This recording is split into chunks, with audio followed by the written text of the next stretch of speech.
I was in the hospital having just given birth when my husband came to visit and said the strike looks like it's going to be going ahead. There's massive rumblings, and he says it looks like it might be a long one. And I'm like, oh my God, I've just given birth. We'd got 2.5-year-old, and how we're going to manage. And he said, well, it's going to be long. And I said, do you know how long? Have you got any ideas? And he says, oh, it's going to be at least a month, maybe even 2. Well, I lived with my husband, my late husband. We had one son called Rory. My late father was also a miner. He worked at Hatfield Colliery, as did my husband's brothers. Well, leading up to strike, all I can say, it must have been like a clockwork doll. You put some durable cell batteries in me, and I just don't know what I was supposed to do. And it's here we go, we're the women of the working class. And it's here we go, we're the women of the working class.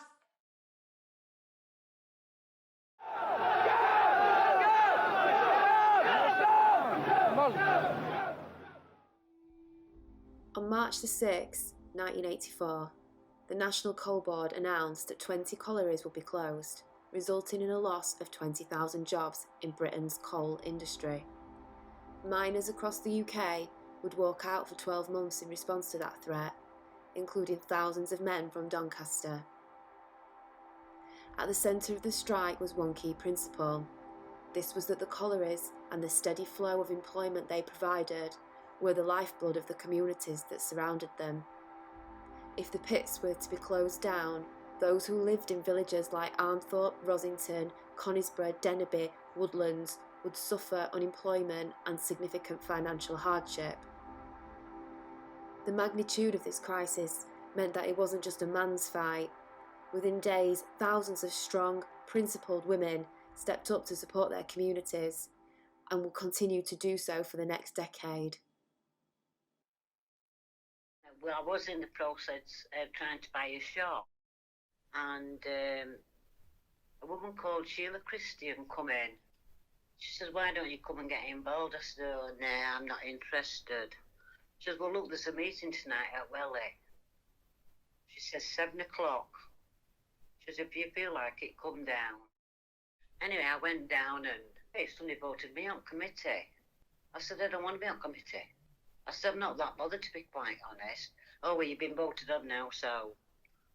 My husband was involved a lot in the strike. He went picketing. He did get arrested one day. He was in Manchester. I queued up like many others for food, for shopping. But I also was involved in the brass band, the colliery band.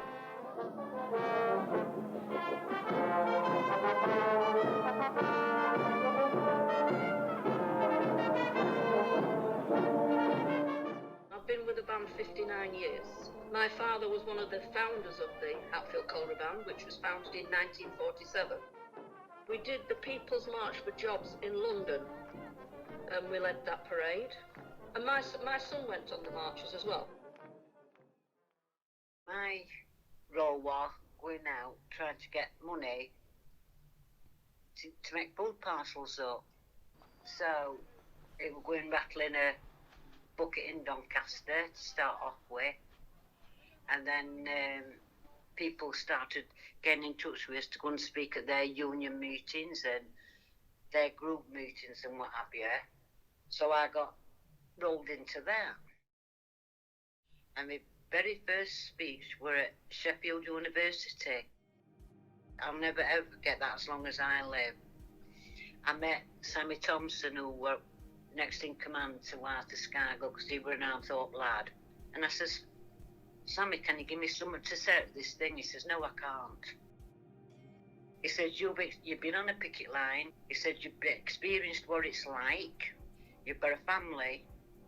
And now we're getting £22.50 a week to keep 4 of us. He said, it comes from your heart. And I thought, oh, God, you know. Anyway, my mum and my niece and a few other women come to Sheffield with me. and they had to get me a soapbox to stand on because I couldn't reach the mic. So I'm not that tall. And I says, I did ask someone to tell me with this speech. I says, and he told me no. I said, because he said I had to speak from my heart and what I'd seen and what I'd experienced. And I can't remember the speech fully. I wish I'd wrote it down now. I got off my little soapbox. I couldn't believe I got a standing ovation. I think, oh my God. And then after that, I was just stoked. The soup kitchens and everything were up and running pretty much straight away in Thorn. But I said that I wasn't going to use the soup kitchen unless I could help out there. So that's pretty much what I did. I went down there every day with Matthew in the pram and Sarah sat in the chair on top of the pram, and we trundled down to the soup kitchen every day. But yeah, it was basically a daily routine that we did, preparing meals, obviously. We offered support and help with any kind of benefits. We organised the picketing and everything from there. Local picketing anyway. Union didn't want us to go on picket lines to start off with, but we had a meeting, you know, miners' wives. We had a meeting and said, yeah, we should be on picket lines. Why shouldn't we? And we couldn't carry money with us. Well, we didn't have no money to carry with us, but all they used to give us were a piece of paper with a solicitor's phone number on. I can remember that. Well, I loved it on picket lines. I met a lot of people, and I was going on to one picket line at not in Nottingham, a really scabby pit. Scabs were there, and they got us hemmed in, and it were an all women's picket. There were no men on, and cops had got us surrounded, and one copper was kicking my mum's legs. I says, you kick her legs once more, and I'll kick your so far up you'll have mum for the rest of your life. That were it. I shouldn't have said it, but I did. Which is about to deny the right to pick it on the line. So though they take... And then, of course, I wanted to go to the toilet. So I said, I need to go to the toilet because we're next to a miners' club. So I got 2 coppers escorting me to the toilet, and I turned round and I says, look at this, lasses. First time they've been on duty. Lost my tooth, knocked my tooth out, kicked out me. And a lad called Tony seen it. He come to help me and he got tankles of knocked out of him as well. Unfortunately, I've got one very poignant memory. The band had done the May Day parade on April the 28th, which was round Doncaster. My mum, who was librarian, unfortunately passed away at Christchurch after being on the parade with us. So that was very poignant, that. The one thing is, you, like, as a family, you're in it together because there's only one way out of it. If you're on strike, you're on strike. And the only way you're not going to be on strike is if you're a scab. And nobody's going to do that. Well, obviously some did. But, you know, it was never a question of, right, we've had enough now, you've got to go back to work, or you're causing arguments. It was a case of, we're on strike and that's that. And to be fair, it was quite a learning curve for my daughter Sarah. She had a year of that and seeing the other side of things, you know, where you're not just going to be able to go and buy a new pair of shoes, or you need a new coat, or you need new this, that and the other. So it taught her a lesson in sort of maybe teaching her that you don't get everything on plate. And yes, you found it a struggle, but the community stuck together. It sounds silly, really, but we did have some good times. We had beautiful gifts from people in Switzerland and all over.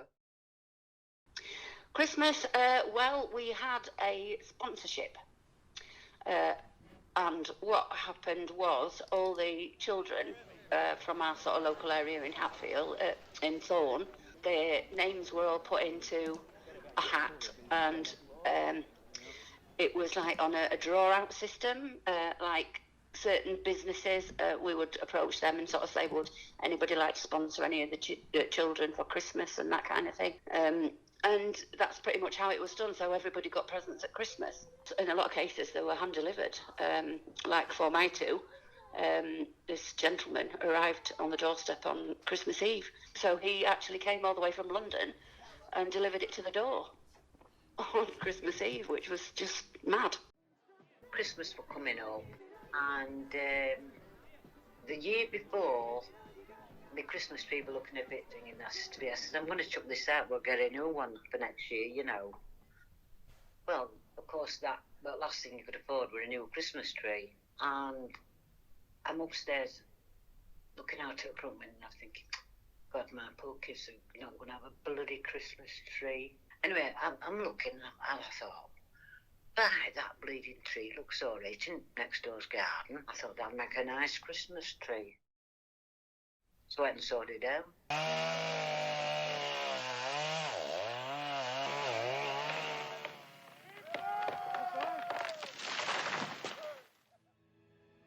When the nation's coal miners returned to work in March 1985, the strike may have been lost, but the war was not over. I mean, after the strike, the mood was really low. We'd lost, and it was very emotional when they went back. And we knew that it wasn't over, that was just the beginning now. It was the beginning of the end. Once we lost the miners' strike, we knew it was done. It was just a case of when. Well, because of the decimation of the collieries, you know, people were down, there was no jobs, your shops were closing, and they were worried. Seriously, there was a lot of worried people that was still really, really struggling. You try to be positive, you know, but some people just couldn't. They couldn't see a light at the end of the tunnel. Dave, my husband, he went back to work and he got elected onto the NUM full-time official. So he became a branch secretary of the NUM. So he wasn't down the mines anymore. He was office-based, basically. So, he just got stuck into that job. I got back into the routine of just having the kids and getting back to what I was doing up until 1991, I believe it was, it was early 92. 30,000 miners will lose their jobs within 5 months as 31 pits are closed down or mothballed. When Heseltine made the announcement in Parliament that it was going to be closing the 10 most threatened pits, but there was a list of God knows how many, I think 30, that they were going to be closing. And it just incensed everybody, really. Between the miners' strike itself and 1992 and Heseltine's announcement, there had been around 100 pits that had closed anyway. It had been done quietly. Obviously, the men couldn't do anything about that because they couldn't go out on strike over that. So, again, it was the women that stepped up. The wife of NUM President Arthur Scargill is among a group of women staging a sit-in at Markham Main Colliery in Doncaster. Anne Scargill is one of 5 women occupying a conference room in protest at British Coal's pit closure programme. Markham Main is among the 10 pits scheduled to shut early in the new year. Alison Chitty reports. The 5 women arrived at Markham Main at 11 o'clock this morning. They walked straight into the colliery, taking British Coal officials completely by surprise, and occupied the pit control centre. For safety reasons, they agreed to move their protest to a conference room. British Coal evacuated and then sealed off the building, but some miners were able to shout messages of support to the protesters through office windows. Aggie was the delegate for Doncaster Women Against Pit Closures, or had been during the miners' strike. So she picked up the mantle and I phoned Aggie. I went through there and met up with her and we hit it off straight away. And then it was announced which 10 pits were the most threatened. The one closest to us was Armthorpe, Markham Main. Got in touch with the council. They provided us with a pod cabin with a toilet and everything in it, and we had a phone connected. British Telecom came and fitted us a phone. So, daft as you like, a pod cabin sat there at pit gates with a phone line. Crazy. Anne, could you all just get together, please, and cough all at once, please? We had a brazier there that we would have lit. That was lit 24 hours a day from the day that we set the pit camp up until the day we left. And it was there as a sign, really, a beacon for the village. People would come from all over. They would come from London or just anywhere. There would be coaches turning up just to say that they've been and come shown support. They would donate money or just anything that we needed, really. Again, it was just everybody pitching in, like a local fish shop, daft as it sounds, whatever they had left at the end of their day, they would bring it over and distribute that throughout people that were at the camp. Yeah, it was a good time. I quite enjoyed that, but we did also occupations.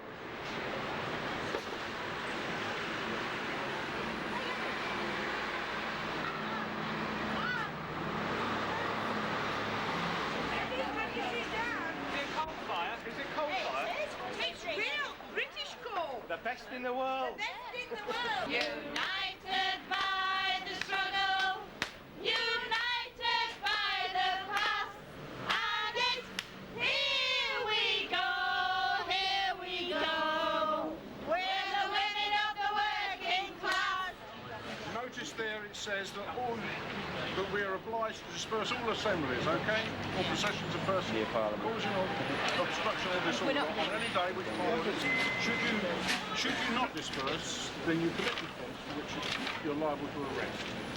You understand? Yes, sir. Right. Come on, can you just move back, please? Just step back.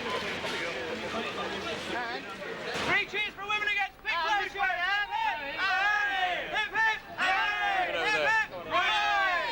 Excuse me, please.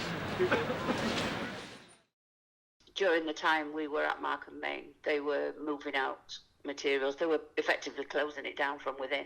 So, there'd be machinery being brought out and things like that were being dismantled. And so it was all happening, regardless of. But when it became that we knew we were just not going to be doing any good anymore, it was just unwinnable again. So that's when we called it a day, but it was around 12 months. So it was a crazy year, and it was all of a sudden, it was almost like we'd been on this massive roller coaster and somebody just put the brakes on and it was just over. So yeah, it was tough. It was really hard, sort of getting back into any sort of normal life. After the pit camps closed, many saw it as a final defeat for the miners and their families. But despite the unhappy ending, this untold story is a testament to the endless drive, passion and stoicism of Yorkshire's working class women.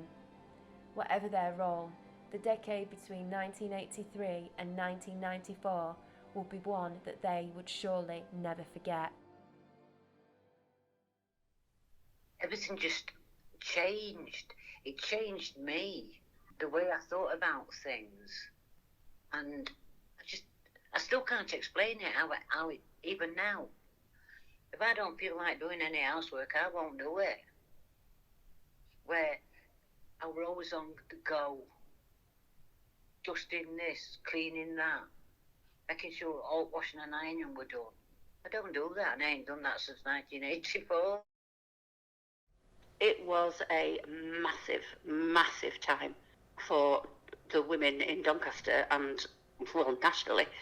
But the women in Doncaster, it was tireless and they were relentless in what they were doing, and the fight that they put up. For kids not to know that, or not to be, I mean, as far as I'm concerned, it should be taught. It should be taught in schools, the history of what actually happened, because it was a massive thing, and it was so significant in changing our communities and the way we live, and the effect that it's having, even generations on now. I volunteer at what's called East Doncaster Development Trust. It's a charity whereby we help people look for jobs, help people fill forms in. No one gets paid, and believe you me, trying to look for funding for us, it's, well, we don't get anything. But I love helping people. So long as I can help someone, then it gives me satisfaction. It changed my view on a lot of things. I fetched my kids up a lot different to what I would have done if the strike had to come. I made my daughter stick up for herself and says, don't ever let anybody pull you down. Stand your ground. And she does.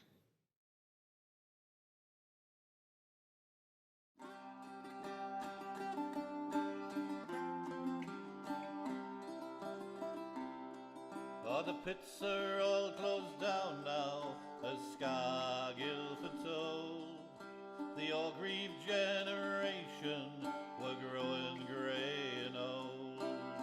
The cycle tracks and the wetlands, trails and fishing holes, where we once stood united in the fight for coal, not dole. For here's to you, Betty, and here's to you, Anne, and 100,000 like you who took an honest stand, endured every hardship, insults you bore. 100,000 heroines who fought in '84.